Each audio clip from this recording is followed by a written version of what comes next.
As a native forest ranger with 2 decades of experience, I have spent countless hours immersed in the beauty and intricacies of the wilderness. My life has revolved around the majestic landscapes of the American West, where the mountains touch. The sky and the forests whisper secrets of the past. I have learned to respect the land, to understand its rhythms, and to appreciate the delicate balance of nature. Yet, despite my extensive training and knowledge, there was one place that eluded my understanding, a place that would forever haunt my memories. Death Valley National Park. Death Valley, located on the border of California and Nevada, is a land of extremes. It is the hottest place on Earth, with temperatures soaring well above 130 degrees Fahrenheit during the summer months. It is also one of the driest, with some areas receiving less than 2 inches of rain annually. The landscape is a stunning paradox, filled with stark beauty, towering sand dunes, rugged mountains, and salt flats that stretch endlessly into the horizon. However, beneath this breathtaking exterior lies a darker reality, steeped in history and legends that speak of despair and loss. Growing up, I had heard countless stories about Death Valley from fellow rangers and visitors who had ventured into its unforgiving terrain. Tales of ghost towns like Rhyolite and Ballarat, once thriving centers for prospectors chasing the allure of gold, now lay abandoned, haunted by the echoes of their past. The very name Death Valley evoked a sense of foreboding, a warning of the dangers that awaited those who dared to enter. But as any ranger knows, the allure of the wild can be irresistible, and I felt a pull toward this enigmatic landscape. 2 years ago, I decided to embark on a journey to Death Valley, driven by curiosity and a desire to experience its beauty firsthand. I packed my gear, ensuring I had ample supplies of water, food, and navigation tools. My heart raced with excitement as I crossed the threshold into the park. The vastness of the valley enveloped me, and I marveled at the breathtaking views that stretched before me. It was a sight to behold, but as I ventured further into the park, I began to feel an unsettling sense of isolation. The first signs of trouble appeared as I drove toward the ghost towns. The temperature soared, and the sun beat down mercilessly, intensifying the feeling of desolation. The landscape, while stunning, contained an ominous stillness that sent shivers down my spine. I started to notice the shadows cast by the rugged mountains elongating in the late afternoon sun, creating a disorienting effect that played tricks on my mind. The stories I had heard began to echo in my ears, warning me of the dangers that lurked in the wilderness. As I approached an old mining camp, I parked my vehicle and stepped out into the oppressive heat. The remnants of crumbling buildings stood as silent witnesses to the dreams and ambitions of those who had once inhabited this place. I wandered among the ruins, taking photos and trying to capture the beauty of decay. But the thrill of exploration quickly faded as I sensed an unsettling presence, a feeling that I was not alone in this ghostly landscape. The sun dipped lower in the sky, casting long shadows across the valley floor. Anxiety crept in as I realized that I had wandered farther than I intended. The familiar terrain now felt alien, and the darkness was closing in. Panic set in as I hastily retraced my steps, the oppressive silence amplifying the sound of my heartbeat. I rushed back to my vehicle, hoping to escape the encroaching darkness, but when I turned the ignition, nothing happened. Stranded in a place steeped in tales of misfortune, my heart raced as I fumbled for my phone, only to find there was no signal. The weight of dread settled over me as I realized the legends were more than just stories. They were warnings etched into the very fabric of the valley. I felt the chill of fear wrap around me, the shadows deepening as the last rays of sunlight vanished. As I sat in the dark, I understood my father's warnings about the wilderness. Death Valley was not just a stunning landscape. It was a living entity, a reminder of nature's power and the fragility of human ambition. the regret of. My decision to venture into this haunted land washed over me like a wave. I realized that some places are best left undisturbed, their mysteries preserved in the silence of the desert night. The tales of Death Valley had come to life, and as I contemplated my fate, I knew that this experience would change me forever. A lesson in respect, humility, and the haunting echoes of history that linger long after the sun has set. As I sat in the car, the weight of isolation pressing heavily on my chest, I took a moment to reflect on the vastness of Death Valley and the stories that had shaped its legacy. The barren landscape stretched out before me, a stark reminder of the ambition and folly of those who had dared to explore its depths. The sun had slipped below the horizon, but the remnants of daylight lingered in the sky, casting an ethereal glow over the rugged mountains that encircled me like ancient sentinels. The tales I had heard over the years echoed in my mind, each one a thread woven into the rich tapestry of the valley's history. I thought of the miners who had flocked to Death Valley in search of fortune, their dreams fueled by the glimmer of gold and silver. Many had arrived with high hopes, only to find themselves ensnared by the harsh realities of the desert. The brutal heat, the scarcity of water, and the isolation took their toll, turning countless adventurers into mere ghosts, their stories forever lost in the sands. But it wasn't just the miners who had left their mark. The valley had witnessed the trials of various cultures, indigenous peoples who had traversed these lands for centuries, adapting to the unforgiving environment and establishing a connection to the land that ran deep. Their legends spoke of spirits and guardians, of ancient beings that roamed the desert at night, watching over the living and the dead alike. I had always approached these tales with a blend of skepticism and reverence, but now, stranded in the dark, I found myself questioning everything I thought I knew. As the night deepened, I recalled the story of the mysterious Death Valley Scotty, a man who claimed to have struck it rich in the valley, only to later reveal that much of his wealth was a fabrication.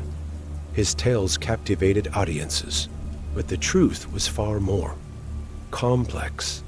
Scotty was a master storyteller, a man who thrived in the realm of myth and legend. His life was a testament to the power of narrative, and I couldn't help but wonder if my own journey would become another chapter in the valley's storied past. My thoughts were interrupted by a rustle outside the car, a sound that sent shivers down my spine. I turned my head slowly, peering into the darkness that enveloped the landscape. The shadows danced ominously, and for a moment, I thought I saw a figure moving just beyond the reach of my headlights. My heart raced, and I gripped the steering wheel tightly. Was it a figment of my imagination, or had I truly disturbed something in this desolate place? With a deep breath, I reminded myself that I was a ranger, trained to face the fears that lurked in the wild. I had spent years studying nature, understanding its rhythms and patterns. I had learned to navigate the wilderness with confidence, but this was different. Death Valley held an energy that felt alive, a reminder of the fragility of my existence. In a world that could be both beautiful and brutal, I opened the car door slowly, the creak of the hinges breaking the oppressive silence. The cool night air washed over me, carrying with it the scent of dry earth and sagebrush. I stepped out cautiously, scanning the surroundings for any sign of movement. The stars twinkled overhead, a vast expanse of glittering jewels against the velvet sky. In that moment, I felt both small and connected, part of something far greater than myself. As I took a few tentative steps away from the vehicle, I felt a sense of purpose wash over me. I needed to confront my fears, to connect with the land that had both fascinated and terrified me. The stories of those who had come before me resonated in my mind, urging me to honor their memories.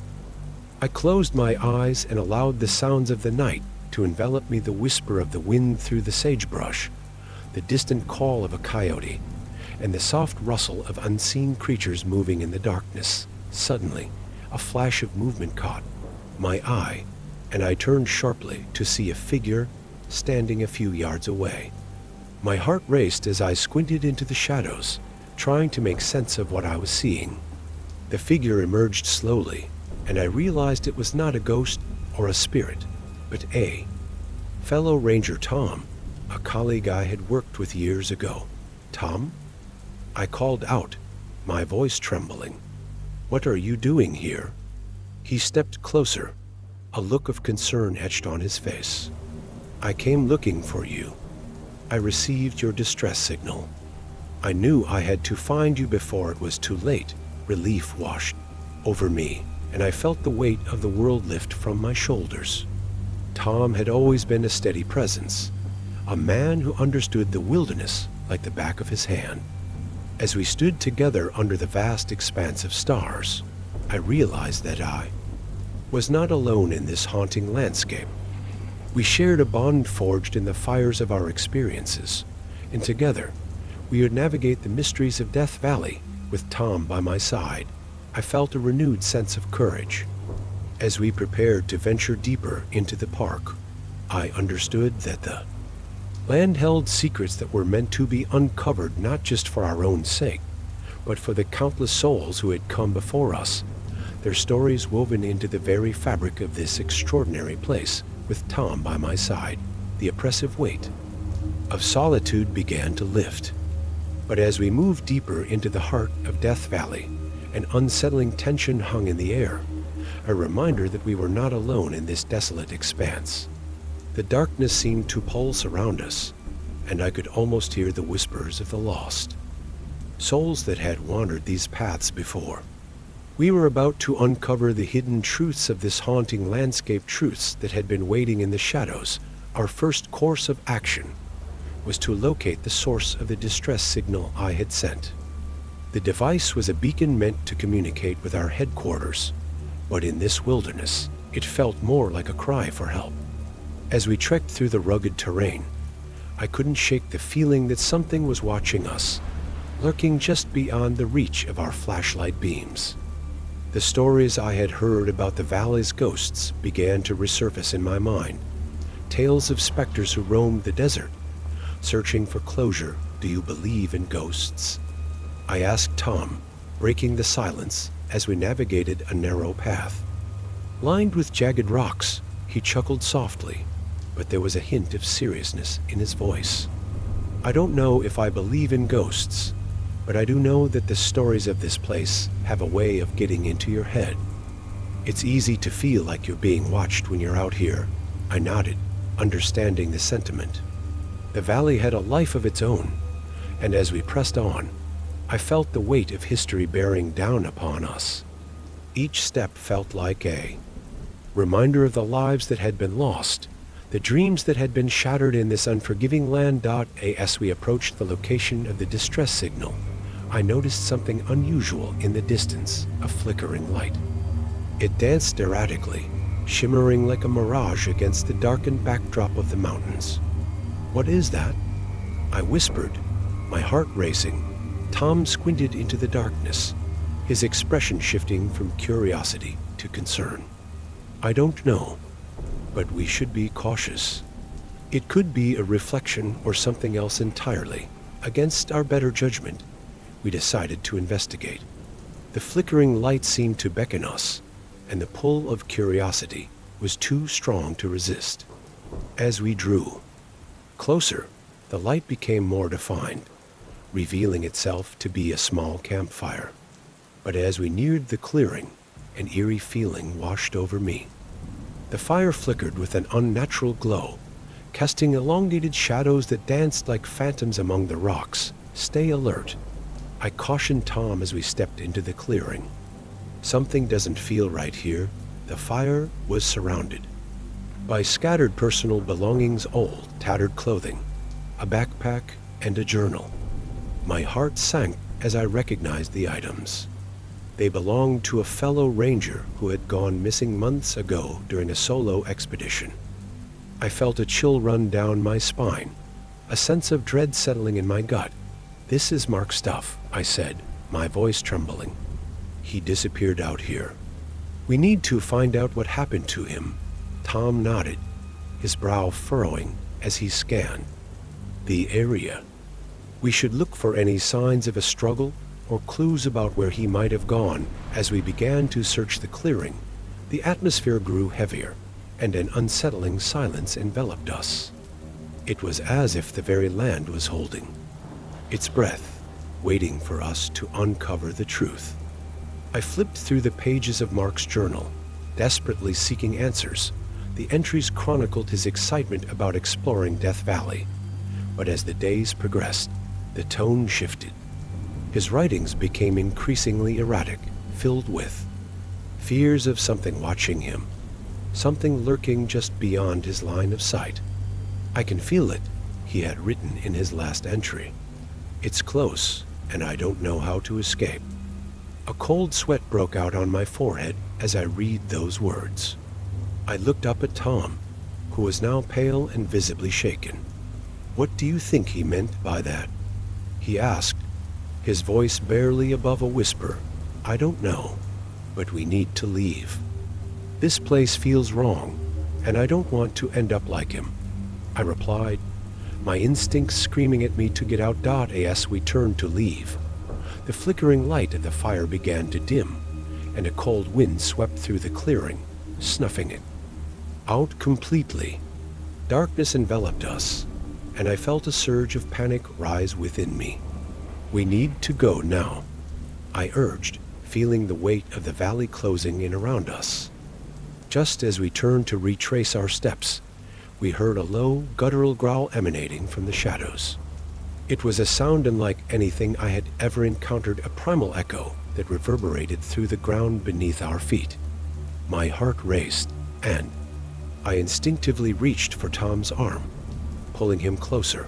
"What was that?" he asked, his voice trembling with fear. "I don't know," I replied, trying to keep my voice steady. "But we need to move now." The growl grew louder, and the shadows twisted and contorted around us, taking on a life of their own. Panic surged through me as we bolted from the clearing, our footsteps pounding against the earth. The darkness chased us, and I could feel something lurking just behind us, its presence palpable as we raced through the rocky terrain.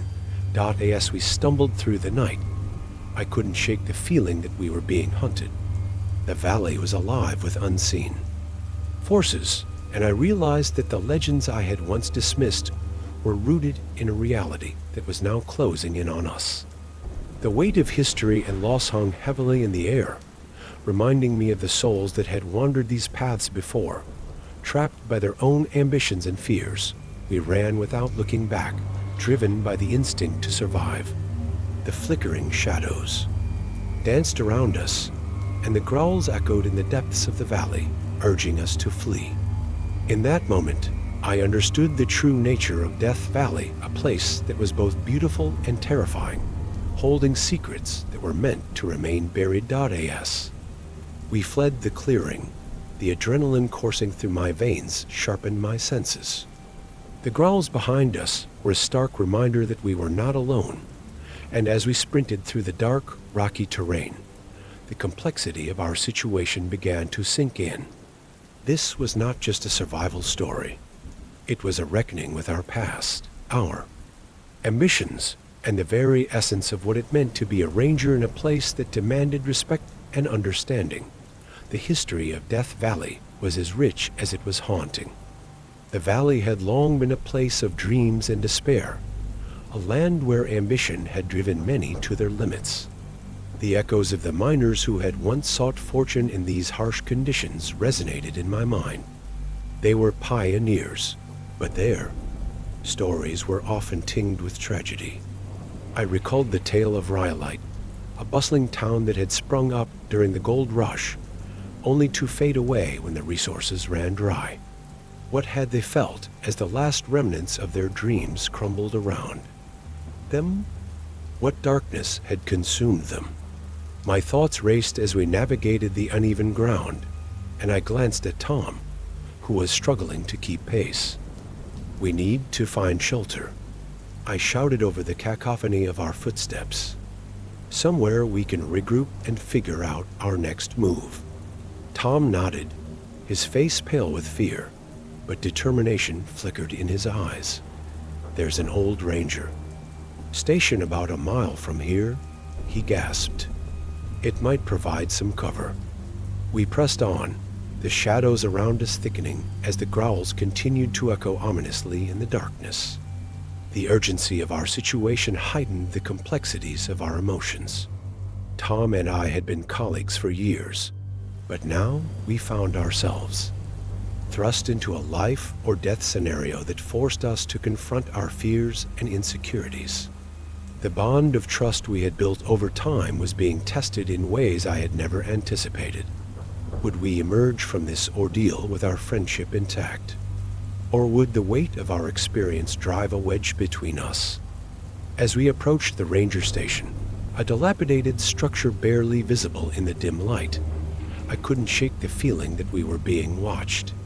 The stories of the valley's spirits swirled in my mind, and I wondered if they were more than just legends. What if the land itself was alive, holding on to the memories of those who had come before us? A chill ran down my spine at the thought. We reached the station and pushed through the heavy door, slamming it shut behind us. The interior was dark and musty, filled with the scent of old wood and dust. A few scattered supplies remained, remnants of a time when the station had been operational. Tom and I quickly barricaded the door with a broken table, our breaths heavy and labored. "Do you think we lost it?" Tom asked, his voice shaking as he peered through a cracked window. "I don't." "No," I replied, scanning the room for anything we could use as a weapon or a tool. "But we need to be prepared. Whatever the thing was, it's not going to let us go easily." As we regrouped, I felt the weight of our circumstances pressing down on me. Our past decisions, the choice to venture into the valley, despite the warnings, the ambition to explore the unknown, felt like they were converging into this single moment. Had I underestimated the power of this place?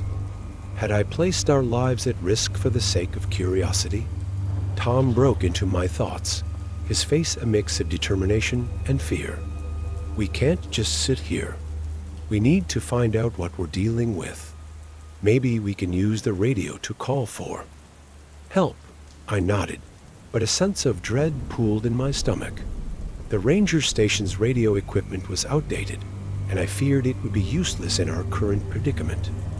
"Let's check it out," I said, leading the way to the back room. As we entered the equipment room, the flickering light from a single bulb illuminated the dust-covered tools and radios.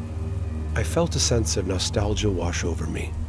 This was where I had trained as a ranger, where I had learned the intricacies of survival in the wild. But nostalgia quickly faded as the reality of our situation set back in. "Here, help me with this," I said, gesturing to the radio equipment. Together, we began to fumble with the knobs and wires, trying to get a signal. "If we can just reach someone." As we worked, Tom's voice trembled. "You think it's still out there?" "Whatever it was." "I don't know," I replied, honestly. "But we need to be ready for anything." Suddenly, a loud crash echoed from outside the station, sending both of us jumping back. The door rattled violently as something slammed against it. My heart raced. The entity was close, and it was hungry. "Get ready," I shouted, grabbing a heavy flashlight and positioning myself next to the window. Tom followed suit, his face set in grim determination. What we were facing was no longer just a creature of the night. It had become a manifestation of our fears and the consequences of our actions.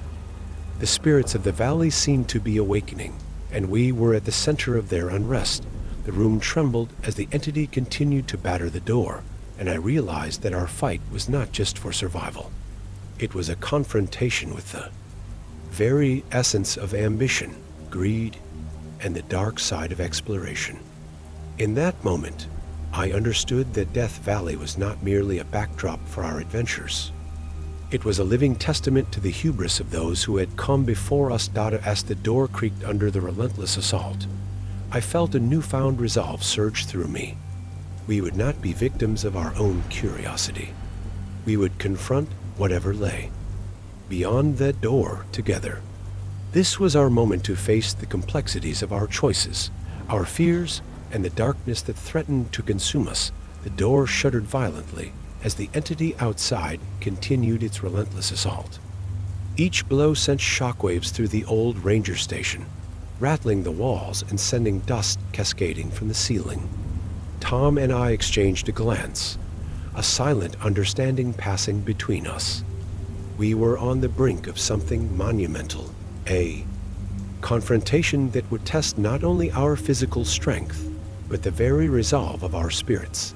"Get ready," I shouted, gripping the heavy flashlight as if it were a lifeline. "Whatever it is, we need to face it head on." The door buckled again with a bone-jarring thud, and I could feel the adrenaline coursing through my veins. The fear that had gripped me since entering Death Valley was now replaced with a burning determination. I was done running. It was time to confront the darkness that had haunted this valley, and by extension, as Tom stood beside me, his breaths rapid but steadying, as he gripped a metal pipe he had found in the corner of the room. "We can't let it in. We have to protect ourselves," he said, his voice steadying as he squared his shoulders. Another crash reverberated through the station, and the door splintered, creating a small opening. The shadows outside seemed to shift and writhe, almost alive, as if the entity was testing its limits. I could see a glimpse of something dark and formless just beyond the threshold, a mass that seemed to absorb light rather than reflect it.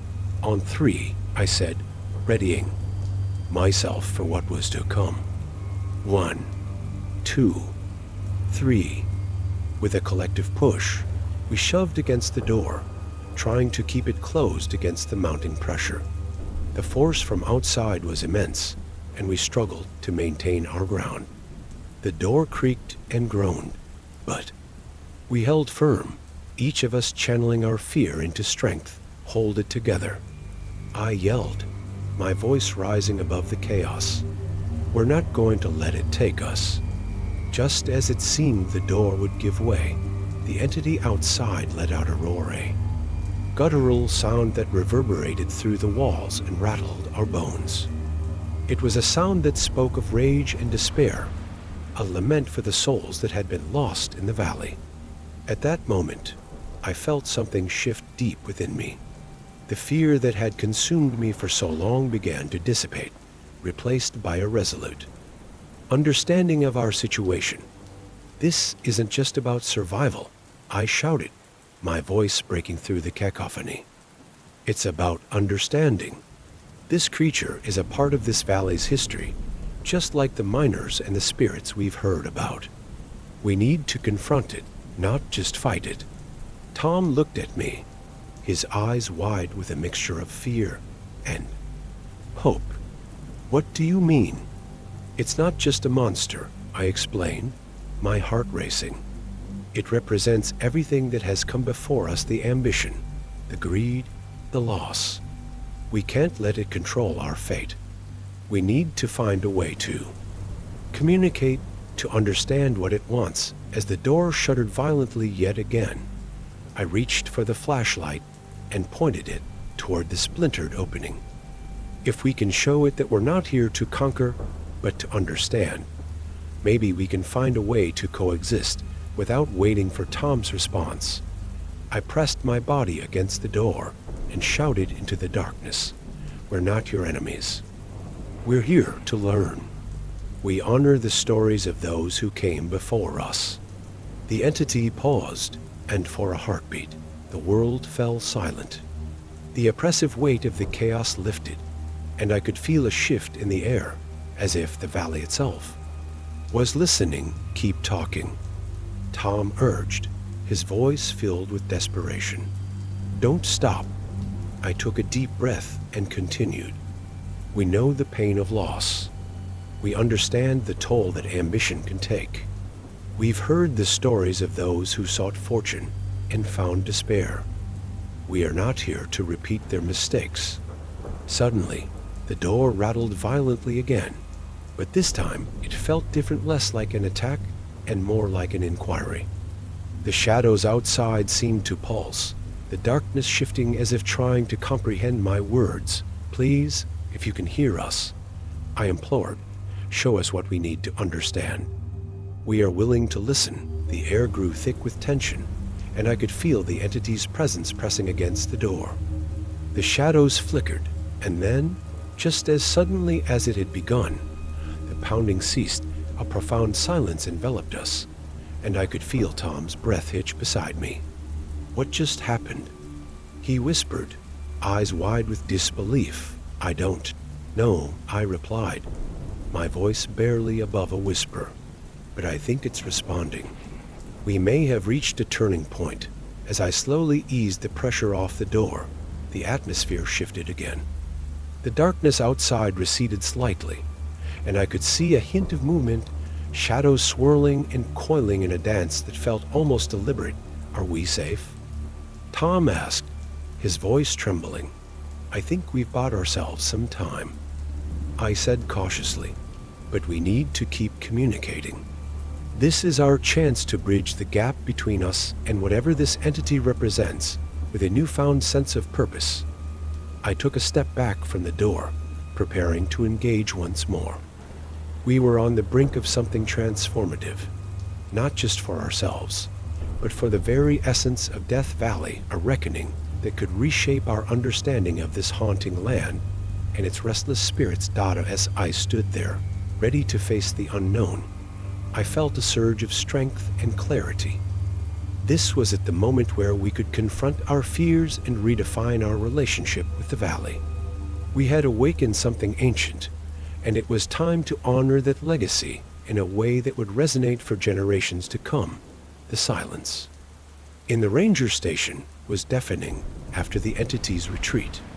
Tom and I stood in the dim light, our hearts pounding as we processed what had just occurred. The oppressive atmosphere that had once filled the room began to lift, replaced by a cautious sense of hope.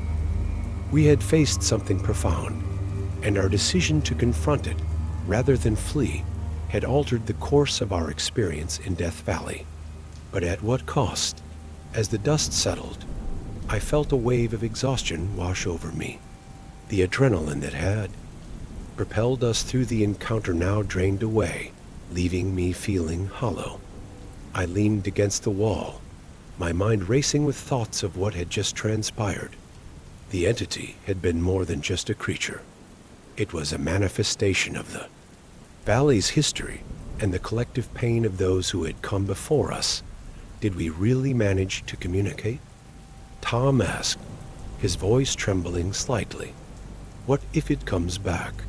I turned to him, my heart aching at the fear etched on his face. I think we did, I said softly. But it's not over. This valley holds many secrets, and our encounter was just the beginning. We need to reflect on what happened and understand its implications. Tom nodded, but uncertainty lingered in his eyes. The weight of our actions loomed large. We had dared to engage with something that had haunted this land for centuries, and the consequences of that decision were still unfolding. The night was drawing on, and we needed to regroup and assess our situation. I glanced around the station, taking in the remnants of our earlier panic, the overturned furniture, the scattered equipment, and the empty silence that now felt almost sacred. Let's clean up and gather our thoughts, I suggested. We need to figure out our next steps. As we began to restore order, I couldn't shake the feeling that the valley was watching us, that the echoes of its history were resonating in every corner of the station. I thought about the miners, the adventurers, and the lost souls whose dreams had turned to dust in these harsh conditions. What had they experienced in their final moments? Had they, too, felt a connection to the land? The hours passed, and as the first light of dawn began to filter through the windows, I felt a renewed sense of purpose. The darkness of the night had given way to the light of a new day, and with it came the promise of understanding. We had faced a turning point, but we needed to ensure that our actions honored the legacy of those who had come before us. "Tom," I said as we took a moment to catch our breath, "we need to document everything that happened. This is important. We might be able to help others who venture into this valley in the future." He agreed, pulling out a notebook as I began to recount the events of the night, detailing our encounter, the entity, and our attempts to communicate. Every word felt significant, a testament to our resilience and a guide for those who might follow in our footsteps. As we wrote, I could feel the weight of our experience transforming into something tangible. The fear that had gripped us now felt like a shared bond, a connection to the land and its stories. We were no longer just rangers. We had become part of Death Valley's narrative, and it was our responsibility to carry that forward. But the valley was not finished with us yet. As we continued to document our thoughts, a low rumble echoed through the station, causing the walls to tremble. I exchanged a worried glance with Tom, and we both instinctively moved toward the door, eyes wide with apprehension. "What was that?" he asked, his voice barely a whisper. "I don't know, but we need to be ready," I replied, my heart pounding in my chest. The entity had retreated, but it felt like a storm was brewing just beyond the threshold. As I flung the door open, the first rays of sunlight poured in, illuminating the landscape outside. The valley lay before us, vast, beautiful, and yet somehow foreboding. The noise grew louder, echoing through the mountains, and I felt a twinge of fear. What if our actions had awakened something else? In that moment, I realized that we were at the mercy of the valley's whims. The consequences of our encounter with the entity were still unfolding, and we stood on the precipice of a greater understanding of the land we had sought to protect. "Let's go," I said, determination flooding through me. "We need to confront whatever is happening outside. We can't let fear dictate our actions." Together, we stepped into the light, ready to face the challenges that lay ahead. The valley had shared its secrets, but now it was time for us to listen and respond. This was our moment of reckoning, a chance to honor the past while forging a new path forward.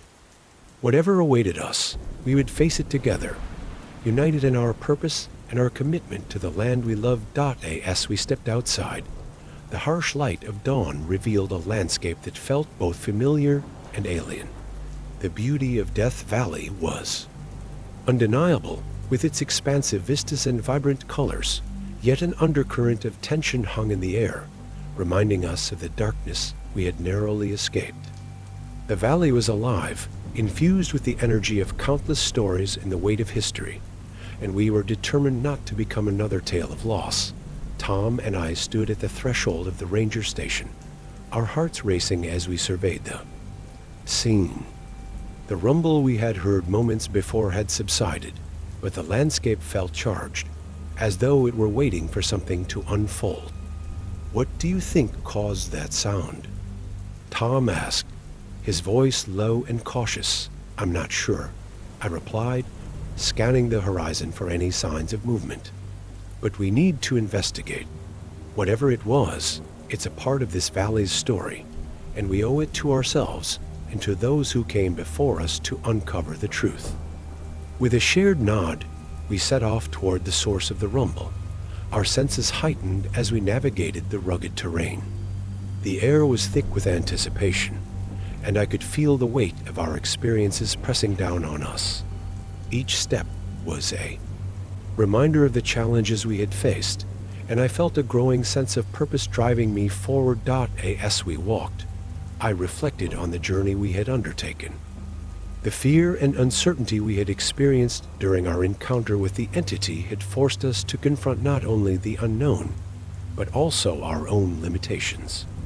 In that moment of crisis, we had discovered a strength within ourselves that we hadn't known existed. We had chosen to stand together, to face our fears head-on, and that choice had transformed us. I glanced at Tom, who walked beside me, his expression a mix of determination and apprehension. We had shared a bond forged in the fires of adversity, and I knew this experience would shape us in ways we hadn't yet begun to understand. No matter what happens today, we've grown from this, I said, breaking the silence. We've faced the darkness and emerged stronger. Tom nodded, a small smile breaking through his earlier anxiety. Yeah, you're right. I guess. It's like the valley itself, beautiful but harsh. We've learned to navigate it, to respect it, and to understand that we're part of its story. As we continued our trek, I felt a surge of hope.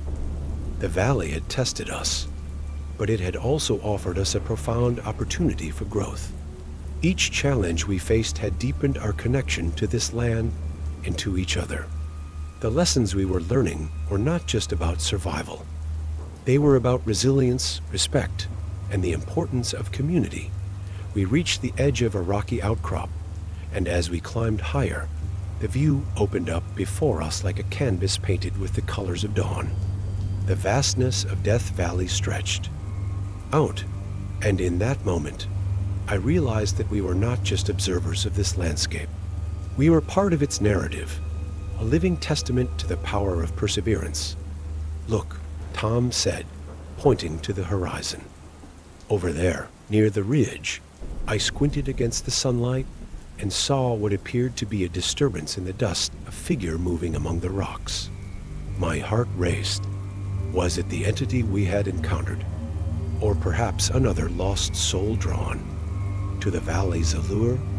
We moved cautiously toward the figure, our footsteps muted by the soft earth.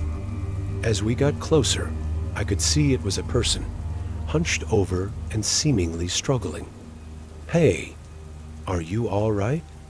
I called out, my voice echoing against the canyon walls. The figure turned, revealing a face streaked with grime and weariness.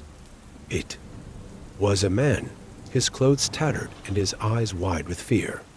Please, help me, he gasped, his voice barely audible. I've been lost for days. The sight of him sent a jolt of recognition through me.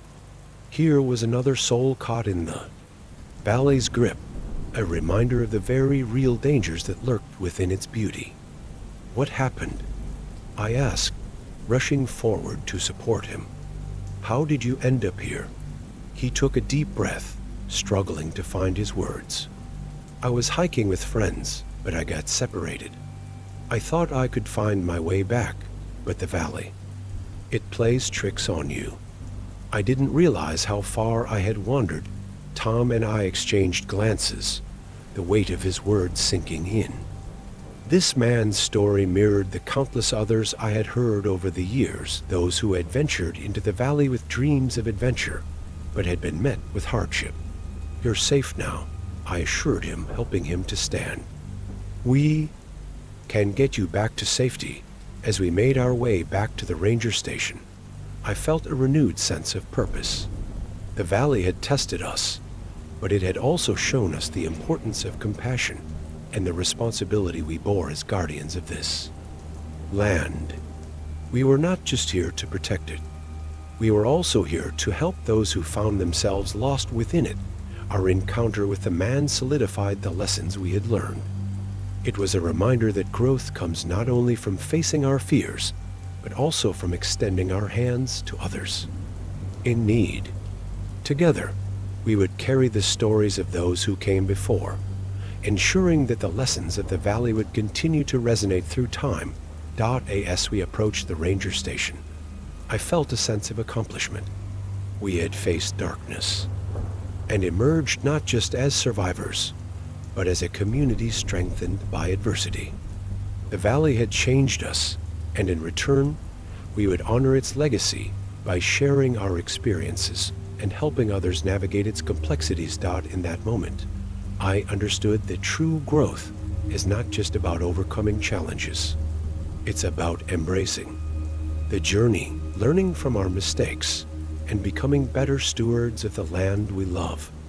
Death Valley had tested us, but it had also bestowed upon us the gift of understanding, a gift we would carry with us as we continued our work. Forever changed by our experiences in its haunting embrace, as the sun began to set over Death Valley, casting long shadows that stretched across the rugged terrain, I felt a thickening tension in the air. The events of the past few days weighed heavily on my mind, and I knew we were approaching a pivotal moment. Tom and I had encountered something incredible in this landscape, a force that tested our limits and pushed us to confront the very essence of fear and survival. Now, as night fell, the valley seemed to awaken, its beauty overshadowed by an unsettling aura. We returned to the ranger station after rescuing the lost man. His presence had reignited a sense of urgency within us, a reminder that not everyone who wandered into this unforgiving environment made it back out. We gathered around the table, the flickering light from the lantern illuminating our faces, as we prepared to strategize our next steps. The atmosphere was charged with anticipation, and I could feel the weight of our responsibility pressing down on us. "All right," I began, looking at Tom and the rescued man, who introduced himself as David. "We need to discuss what we've encountered and how we can protect ourselves moving forward. This valley is not just a beautiful landscape. It has a history that we must respect." David nodded, his expression serious. "I've heard stories since I got lost. They say this place holds dark secrets, that it can drive people mad if they're not careful." I thought I was prepared, but I was wrong. Tom chimed in. "We felt it too. The entity we encountered. It was powerful. It fed on our fear and uncertainty. We need to approach this carefully." I could see the understanding in their eyes. We weren't just dealing with the physical challenges of the valley. We were grappling with something far more insidious, a force that seemed to thrive on our vulnerabilities. "We need to be ready for anything," I said, my voice steady. "Tonight, we'll set up a watch and keep the lights on. We can't let our guard down." As the sun dipped below the horizon, the temperature dropped sharply, and the shadows deepened, transforming the landscape into a surreal, almost otherworldly realm. We gathered supplies to fortify the station, ensuring we had ample food, water, and tools at our disposal. The eerie quiet of the valley settled around us, broken only by the distant sound of the wind whispering through the canyons. The night wore on, and as the stars began to twinkle overhead, I took a moment to step outside. The vast expanse of the desert stretched before me, the Milky Way painting a luminous path across the sky. Despite the beauty, an unsettling feeling tugged at my instincts. I looked back toward the ranger station, the warm light flickering through the windows, a stark contrast to the darkness enveloping everything else. "Do you think we can really confront whatever is in this valley?" David's voice broke the silence as he joined me outside, his gaze fixed on the stars. "I've never felt anything like it." I turned to him, remembering my own doubts. "I believe we can. We've already faced it once, and we survived. But we need to be united in our approach. Fear can be paralyzing, but if we stand together, we can face whatever comes our way." David took a deep breath, the weight of uncertainty still present in his eyes. "You're right. I felt it too, the fear that threatened to consume me. But what if it comes back stronger? What if we're not enough?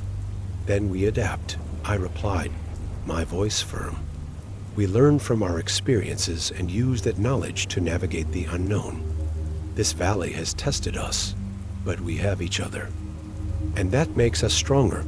As we returned to the station, I felt a renewed sense of determination. We would not let the valley claim us. We would confront the darkness with courage and resolve. The night deepened, and the shadows around us seemed to pulse with anticipation. But I knew we were ready. We divided our responsibilities. Tom would take the first watch while David and I rested.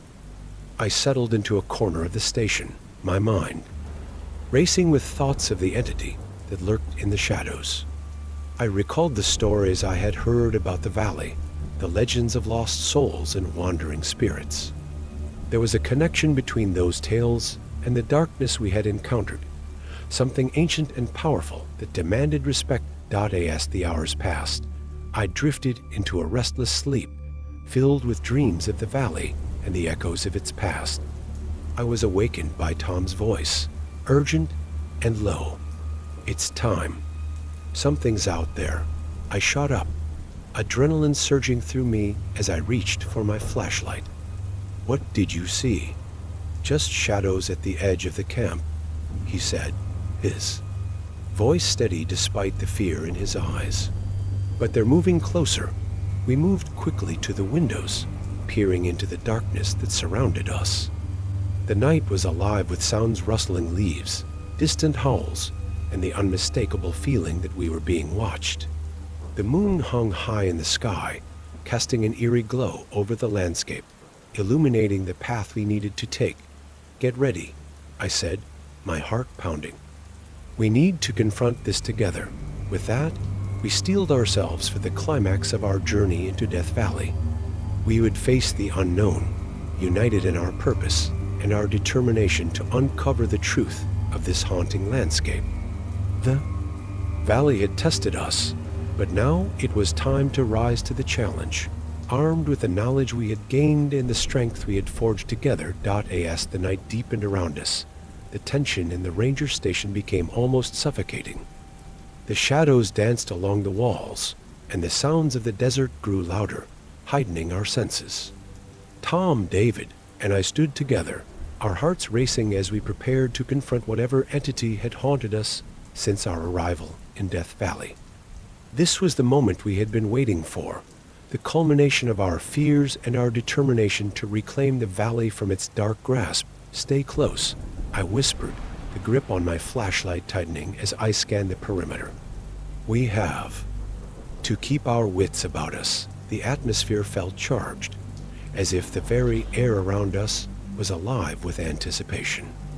Each rustle of wind against the station felt like a warning, and I could feel the weight of history pressing down upon us. This valley had been a witness to countless struggles, and now it was our turn to make our mark. We stepped outside, the moonlight casting an ethereal glow over the landscape. The stars twinkled overhead like distant eyes watching our every move. I took a deep breath, the cool air filling my lungs, and tried to steady my racing heart. "We need to find the source of the disturbance," I said, my voice steady despite the fear coursing through me. As we moved cautiously into the night, a low growl echoed through the valley, reverberating off the canyon walls. The sound sent shivers down my spine. "What was that?" David asked, his voice barely above a whisper. "I don't know," I replied, my pulse quickening. "But we need to keep moving." The growl came again, closer this time, and I felt the hairs on the back of my neck stand on end. We pressed forward, guided by the light of my flashlight, illuminating the path ahead. The shadows seemed to shift and sway, distorting the landscape in ways that made it hard to distinguish reality from illusion. Suddenly, I spotted a figure in the distance, flickering in and out of the shadows. "There," I pointed, my heart racing. "Do you see that?" Tom squinted into the darkness. "It looks like a person." As we approached, the figure began to take shape, revealing a tall, gaunt silhouette. My breath caught in my throat. As recognition dawned, it was a ghostly apparition of a miner, dressed in tattered clothes that hung loosely from his spectral frame. His hollow eyes bore into us, filled with a mixture of sorrow and anger. "Why have you come here?" The apparition rasped, his voice echoing in the stillness of the night. You disturbed the peace of the valley. I felt a chill run down my spine. We're not here to intrude, I pleaded, my voice shaking. We seek to understand what happened to you and those who came before. The ghostly miner let out a hollow laugh, the sound reverberating through the darkness. Understanding? You think you can comprehend the pain and suffering of the lost? This valley holds secrets that are not meant for the living. Please, I pressed, stepping closer. We want to help. We want to honor your story. The miner's expression shifted, a flicker of hope mingling with his anguish. You cannot change the past. The valley takes as it pleases, and many have suffered as I have. But perhaps you can learn from it. As he spoke, the shadows around us began to swirl, and I felt the air grow heavy with emotion. Memories flooded the space, images of miners toiling under the relentless sun, their faces etched with desperation. I could almost hear their voices, cries for help mingling with laughter, joy overshadowed by despair. Do you see? The miner urged, his voice growing stronger. This valley is a graveyard of dreams, a testament to ambition and folly. If you wish to understand, you must confront what lies beneath. In that moment, I realized that our encounter was not just a fight for survival. It was an opportunity for growth. We had to confront the pain of the past, to honor those who had come before us, and ensure that their stories were not forgotten. Tell us what we need to do, I said, my voice resolute. We will listen. We will remember the miners. Eyes softened, and the shadows began to recede. You must carry our stories forward. Speak our names. Share our struggles. Only then will the valley find peace. Suddenly, the ground beneath us trembled, and I felt a surge of energy coursing through the air. The apparition began to dissolve, the shadows swirling around him like a storm. You have the power to change the narrative. Use it wisely. With that, the miner vanished, leaving us standing in the stillness of the night. The air felt charged with significance, and I turned to Tom and David, their expressions a mix of awe and disbelief. What just happened? Tom breathed, his eyes wide. I think we've been given a chance to make a difference, I replied, the weight of responsibility settling upon my shoulders. We need to honor their stories, to share what we've learned. This valley deserves to be remembered. As we stood together, the shadows that had once loomed large now felt less daunting. We had faced the darkness and emerged with a newfound purpose. The valley may have tested us, but it had also revealed the strength within us. With determination in our hearts, we began to make our way back to the ranger station, ready to confront the challenges ahead and carry the stories of those who had come before us into the light. We would ensure that the echoes of the past would resonate through the future, transforming Death Valley from a place of despair into a beacon of hope and remembrance. As dawn broke over Death Valley, painting the sky in hues of orange and pink, I felt a profound sense of renewal wash over me.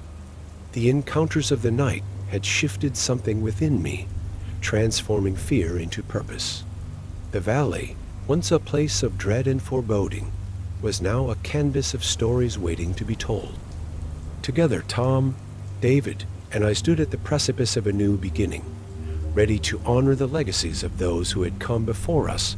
Returning to the ranger station, we gathered our thoughts and prepared to document our experiences. The weight of the stories we had uncovered pressed upon us, and we understood that it was our responsibility to carry them forward. We began developing a comprehensive account of our encounters, ensuring that the tales of the miners, the lost souls, and the whispers of the past would not fade into obscurity.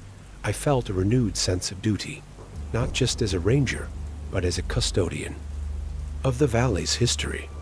We organized community outreach programs to engage local schools and organizations, sharing our experiences and educating others about the importance of respecting both the land and its stories. The valley had once claimed many lives, but we would ensure it also became a place of reflection and remembrance. Our efforts began to bear fruit. People from nearby towns visited the ranger station, eager to learn about the history of Death Valley and the lessons it imparted. Together, we created a space where stories could be shared and honored, fostering a sense of connection to the land and its past. The valley, once shrouded in darkness, now sparkled with the light of understanding. As the months passed, I noticed a change within myself as well. The fear that had once gripped me during our encounter with the entity had transformed into a deep appreciation for the complexities of the valley. I learned to embrace the unknown, to recognize that there is beauty in both light and darkness. The experience taught me that confronting our fears can lead to growth and understanding, both personally and collectively. One evening, as I stood on a ridge overlooking the vast expanse of Death Valley, I felt a sense of peace enveloping me. The sun set behind the mountains, casting a golden glow over the land. I realized that the valley would always hold its mysteries, but it was no longer a source of dread. Instead, it had become a place of learning, a testament to resilience and the enduring spirit of those who had ventured into its depths. I turned to Tom and David, who stood by my side, and smiled. "We did it," I said, my voice filled with gratitude. "We've turned this place into something worthwhile." Their nods affirmed that we had forged a bond that would last a lifetime, united by the shared stories of the valley and the commitment to honor its past. Years later, the ranger station stands as a beacon of hope and remembrance in Death Valley.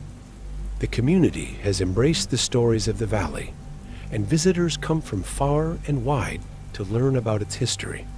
Tom, David, and I continue to work together, dedicated to preserving the tales of those who dared to dream in this unforgiving landscape. The echoes of the past now resonate with a sense of purpose, reminding us that every story deserves to be heard and honored. Together, we've transformed Death Valley into a place of reflection, a testament to resilience amidst the shadows. Join us in honoring the stories of those who have come before. Visit Death Valley National Park and embrace the beauty and history of this remarkable landscape. Participate in ranger-led programs that explore the valley's rich heritage and the lessons we can learn from its past. Share your own stories and experiences, and help us ensure that the voices of the lost are never forgotten. Together, we can transform Death Valley into a living testament of resilience, hope, and the enduring spirit of those who dare to dream in the face of adversity.